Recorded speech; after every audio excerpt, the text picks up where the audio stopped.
April 24, 2026, madaling araw, umaga hanggang gabi, iisa lang ang paulit-ulit, naririnig pa rin sa loob ng bahay sa ganitong oras.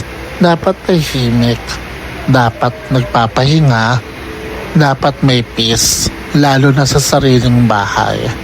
Pero hindi ganon ang nangyayari. Mula madaling araw, naririnig na agad ang patuloy na tahol paulit-ulit. Hindi lang ito ngayon, hindi lang ito isang araw. Ito ay paulit-ulit na nangyayari sa loob ng maraming araw na nagiging linggo.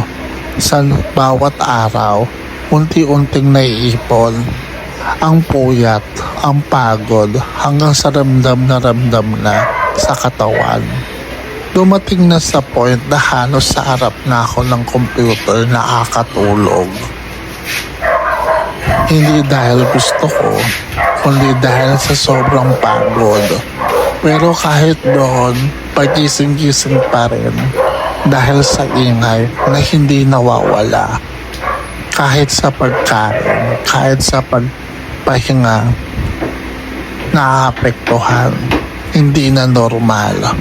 Sa araw-araw, may emails, may documents, may proposals, may phone calls at video calls na kailangan sagutin. Pero kahit sa gitna ng trabaho, naririnig pa rin ang tahol na pumapasok sa loob ng bahay at naapektuhan ng focus. Kahit gumamit ng noise cancellation, hindi pa rin sapat. Kapag lumalakas ang ingay, naririnig pa rin. Kasabay nito, may mga responsibilidad, may mga iniisip at nadadagdagan pa dahil sa sitwasyon. Kapag kulang sa tulog, ramdam mo sa katawan, hindi na makapag-focus. Parang laging pagod. May mga pagkakataon na naninikip ang dibdib, nahihirapan huminga, nahihilo. May moment na hindi ko na kaya mag-record kasi kailangan ko na unahin ang sarili ko. Pero dumidiretso ako sa pagtawag sa Mental Health Crisis Hotline para matulungan akong kumalma. Salamat sa mga responders na tumutulong sa ganitong sitwasyon. Minsan, lumalabas ako hindi lang para mag-check, kundi bilang walking therapy para makatulong sa katawan at sa pag-manage ng anxiety. Habang naglalakad, naririnig ko pa rin yung parehong tunog. Kahit nasa labas, naririnig ko sa loob.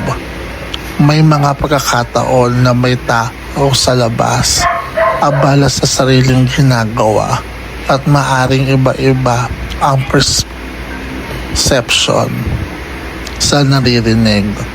May mga kapitbahay din na napapatingin na lang o minsan pinipilit intindihin ang sitwasyon. Dito ko mas maintindihan na iba-iba talaga ang experience ng bawat tao sa isang community. Bilang dating pet owner, alam ko ang halaga sa pag-aalaga, pagbibigay ng pagkain at shelter. Pero kasama rin ang pagiging aware sa epekto sa paligid, lalo na sa isang subdivision kung saan magkakalapit ang bahay at mahalaga ang respeto sa kapwa. Hindi pinipili ko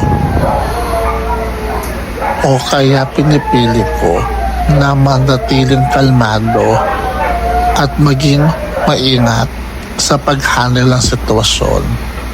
Tuloy lang sa pag-document, hindi para manisi, hindi para mang-away, para lang may malinaw at consistent na record. Hindi madali, lalo na kapag araw-araw, pero patuloy pa rin, dahan-dahan, one step at a time.